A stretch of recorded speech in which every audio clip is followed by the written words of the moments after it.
Hello दोस्तों, कैसे हैं आप सब।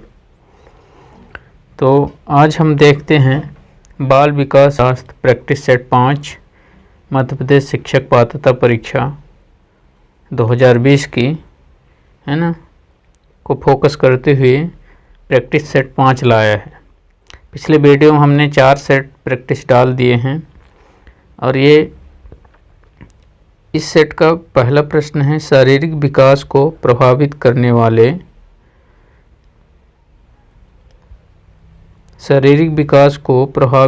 वाला कारक कौन सा है। ये देखना है कि शारीरिक विकास को प्रभावित करने वाला कारक है ना। तो वंशानुक्रम कारक ये नहीं है, वातावरण ये भी नहीं है, खेल तथा व्यायाम ये सभी। तो वंशानुक्रम भी शरीर विकास को प्रभावित करता है, वातावरण भी करता है, खेल तथा व्यायाम। तो सही उत्तर हमारा ये सभी होंगे, है ना। चलिए अगला प्रश्न क्या है, बुद्धिलब्धि की गणना का सही सूत्र निम्न में से कौन सा है। बुद्धिलब्धि है ना, बुद्धि की गणना किससे है ना, कितनी। तो इसमें देखना है कि मानसिक आयु बटे वास्तविक आयु गुणे 100, वास्तविक आयु गुणे मानसिक आयु और वास्तविक आयु बटे मानसिक आयु गुणे 100। तो मानसिक आयु बटे वास्तविक आयु। तो बुद्धिलब्धि की गणना का सही सूत्र दोस्तों नंबर 1 है ना, ए नंबर है सही।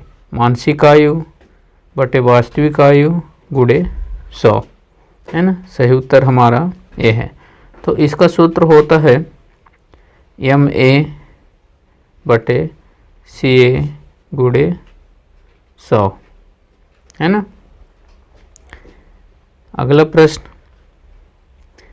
नंबर 3, चिंतनशील सोच की चर्चा इनमें से किसने की है ना। चिंतनशील सोच की चर्चा इनमें से किसने की। तो रॉस ने नहीं किया था, वुडवर्थ ने भी नहीं किया था, ड्रेबर ने नहीं किया था। सही उत्तर क्या है, डेवी है ना। चिंतनशील सोच की चर्चा डेवी ने किया था।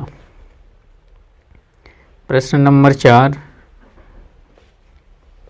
आगमनात्मक तर्क के स्तरों में कौन सा शामिल नहीं है। ये देखना है कि जो आगमनात्मक तर्क है कि स्तरों में कौन सा शामिल नहीं होता।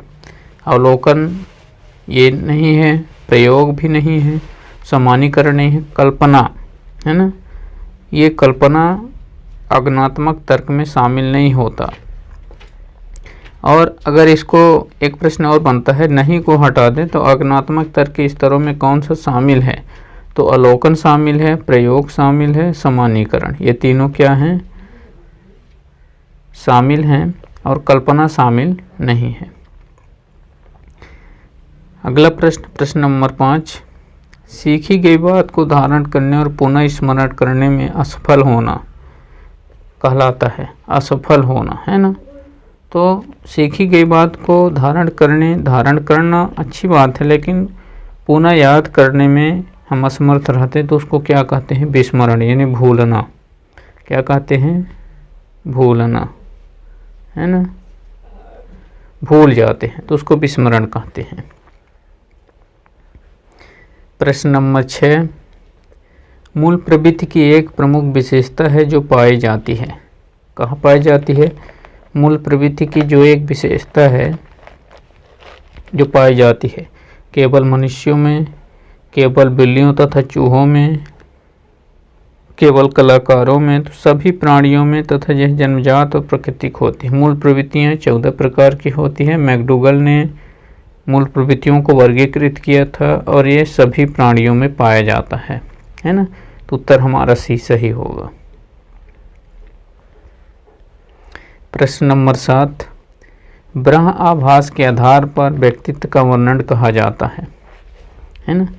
तो ब्रह्म आभास के आधार पर व्यक्तित्व का वर्णन कहा जाता है। क्या कहा जाता है, गहन दृष्टिकोण, सतही दृष्टिकोण, मानकीय दृष्टिकोण, प्रेक्षणात्मक दृष्टिकोण। तो गहन ब्रह्माभास के आधार पर व्यक्तित्व का वर्णन कहा जाता है सतही दृष्टिकोण है ना।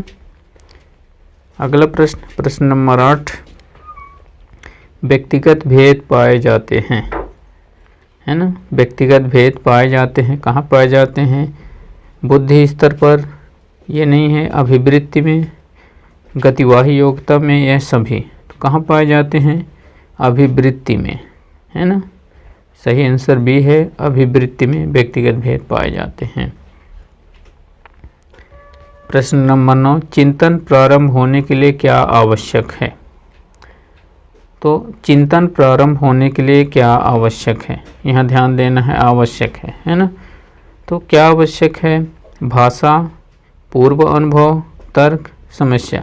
तो जब समस्या आएगा तभी तो चिंता होगी ना किसी बात की, इसलिए जब चिंता नहीं होगी, आवश्यकता नहीं होगा, आवश्यक है, तो हम चिंतन, समस्या आएगी तभी तो जानेंगे ना किसी चीज़ को करने के लिए, उसकी चिंता होगी कि हमें ये करना चाहिए, है ना। प्रश्न नंबर 10 देखते हैं।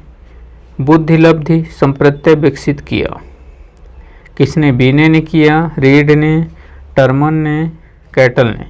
तो बुद्धिलब्धि संप्रत्यय विकसित किया है टर्मन ने। उत्तर सी सही है हमारा। किसने किया है? टर्मन ने। प्रश्न नंबर 11, प्रगतिशील परिवारों में बच्चों में अपेक्षाकृत कौन सा प्रेरक अधिक प्रबल होता है? जो प्रगतिशील परिवार है ना, अभी पूरी तरह से प्रगति नहीं किया है, तो उसमें बच्चों में अपेक्षाकृत प्रेरक अधिक बल होता है। कौन सा? संबंधन, जिज्ञासा, उपलब्धि, आक्रामकता। तो उपलब्धि, है ना, सारी चीज़ें उपलब्ध रहता है। तो प्रगतिशील परिवारों में बच्चों में अपेक्षाकृत उपलब्धि प्रेरक अधिक प्रबल होता है। प्रश्न नंबर 12, निम्न में से कौन सा पिछड़ेपन का कारण है?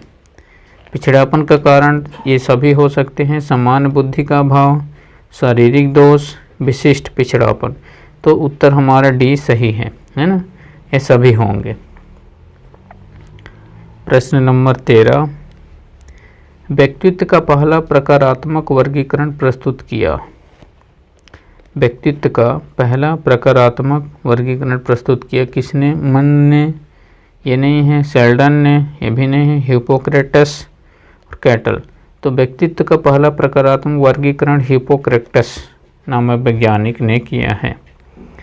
अगला प्रश्न है नंबर 14, समान तथा विशिष्ट कारक सिद्धांत का प्रतिपादन किसने किया था? तो समान तथा विशिष्ट कारक सिद्धांत का प्रतिपादन बहुत सरल है दोस्तों, आप भी जानते हैं, स्पीयरमैन ने किया था। किसने किया था? स्पीयरमैन, है ना, समान तथा विशिष्ट कारक का सिद्धांत। अगला प्रश्न 15, तनाव को कम करने का अप्रत्यक्ष ढंग कहलाता है। कौन सा ढंग? अप्रत्यक्ष ढंग, है ना। तनाव को कम करने के लिए अप्रत्यक्ष ढंग क्या कहलाता है? तो समस्या समाधान विधि ये नहीं है, रक्षात्मक यांत्रिकता, व्यक्तिगत विधि, इनमें से कोई नहीं। तो तनाव को कम करने के लिए अप्रत्यक्ष विधि रक्षात्मक यांत्रिकता होता है ना। यांत्रिकता, रक्षात्मक यांत्रिकता तनाव को कम करने का प्रत्यक्ष विधि है। अगला प्रश्न नंबर 16, मस्तिष्क की संरचना तथा कृतियों में विभेद का परिणाम होता है ना। मस्तिष्क की संरचना तथा कृतियों में विभेद का परिणाम क्या होता है? तो तनाव, पिछड़ापन, डिसलेक्सिया, इनमें से कोई नहीं। तो मस्तिष्क की संरचना तथा कृतियों में विभेद का परिणाम डिसलेक्सिया होता है ना। कौन सा? डिसलेक्सिया। उत्तर नंबर सी होगा। प्रश्न नंबर 17, जिन बालकों की बुद्धिलब्धि डॉट है, साधारणतः उन्हें मानसिक न्यूनता ग्रसित की श्रेणी में रखते हैं। तो किन बालकों की बुद्धिलब्धि कम होता है? जो उन्हें मानसिक न्यूनता ग्रसित श्रेणी में रखते हैं। तो 70 से कम वाले बालक, 70 से ऊपर, 80 से 100 के बीच, इनमें से कोई नहीं। तो 70 से कम वाले बालक उनकी मानसिक न्यूनता ग्रसित श्रेणी में रखा जाता है। प्रश्न नंबर 18, निम्न में से कौन सा मूल्यांकन का प्रकार नहीं है ना। तो मूल्यांकन का प्रकार नहीं है, देखना है। तो इसमें मूल्यांकन, मानक मूल्यांकन, निर्माणात्मक मूल्यांकन, योगात्मक मूल्यांकन, CCE, है ना, कॉम्प्रिहेंसिव है ना, ये CCE है। तो मानक मूल्यांकन ये मूल्यांकन का प्रकार नहीं है ना, नहीं है, ध्यान देना है। अगर नहीं है को हटा दो तो ये एक प्रश्न और बन जाता है, निम्न से कौन सा मूल्यांकन का प्रकार है। तो ये भी मूल्यांकन का प्रकार है, निर्माणात्मक, योगात्मक भी है और CCE, ये तीनों क्या है, मूल्यांकन के प्रकार हैं, है ना। और नहीं है मानक मूल्यांकन, मूल्यांकन का प्रकार नहीं है। प्रश्न नंबर 19, निम्न में से कौन सा मूल्यांकन का प्रकार है ना। वही प्रश्न आ गया कि मूल्यांकन का प्रकार कौन है। तो योगात्मक भी है, निर्माणात्मक भी है, CCE भी है। अच्छा, ये सभी है ना, मूल्यांकन का प्रकार ये सभी हैं।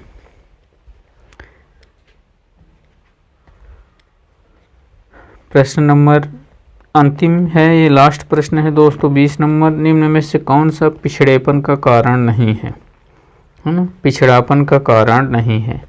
तो जो पिछड़ापन का कारण नहीं है, ये नहीं है, इसको देखना है। तो सामान्य बुद्धि का भाव, विशिष्ट पिछड़ापन, शारीरिक दोष, स्वस्थ वातावरण, है ना।